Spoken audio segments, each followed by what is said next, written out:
Dios te bendiga, Dios te guarde en este hermoso día, un día más para estar agradecidos, un día más para disponer el corazón y elevar la voz en gratitud. Gracias Señor, gracias para tu amor, gracias Rey por este día, gracias por tu misericordia diaria, gracias Señor, deseo que me acompañes a leer las Escrituras una vez más. Hechos capítulo 14. En Iconio, Pablo y Bernabé entraron como de costumbre en la sinagoga judía y hablaron de tal manera que creyó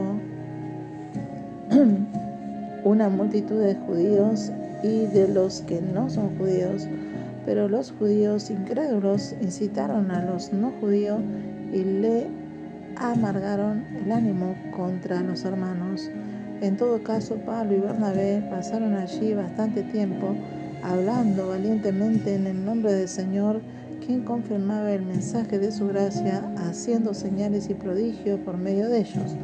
La gente de la ciudad estaba dividida, unos de parte de los judíos y otros de parte de los apóstoles. Hubo un complot, tanto de los no judíos como de los judíos, apoyados por sus dirigentes para maltratarlos y apedrearlos. Al darse cuenta de esto, los apóstoles huyeron a Listra y a Derbe, ciudades de Licaonia y a sus alrededores, donde siguieron anunciando las buenas noticias. En Listra vivía un hombre lisiado de nacimiento que no podía mover las piernas y nunca había caminado. Estaba sentado escuchando a Pablo, quien, al fijarse en él y ver que tenía fe para ser sanado, le ordenó con voz fuerte: «Ponte en pie y enderézate». El hombre dio un salto y empezó a caminar. Al ver lo que Pablo así había hecho, la gente comenzó a gritar en el idioma de Licaonia: «Los dioses han tomado forma humana y han venido a visitarnos».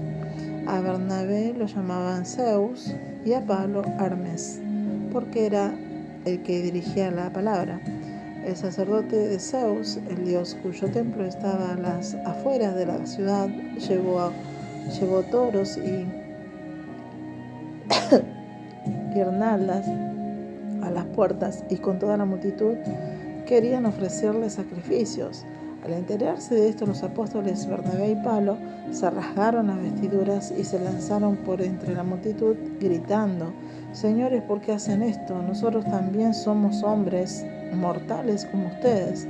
Las buenas noticias que anunciamos son que dejen estas cosas sin valor y se vuelvan al Dios viviente, que hizo el cielo, la tierra y el mar, y todo lo que hay en ellos. En épocas pasadas Él permitió que todas las naciones siguieran su propio camino. Sin embargo, no ha dejado de dar testimonio de sí mismo, haciendo el bien, dándoles lluvias del cielo y estaciones fructíferas, proporcionándoles comida y alegría de corazón».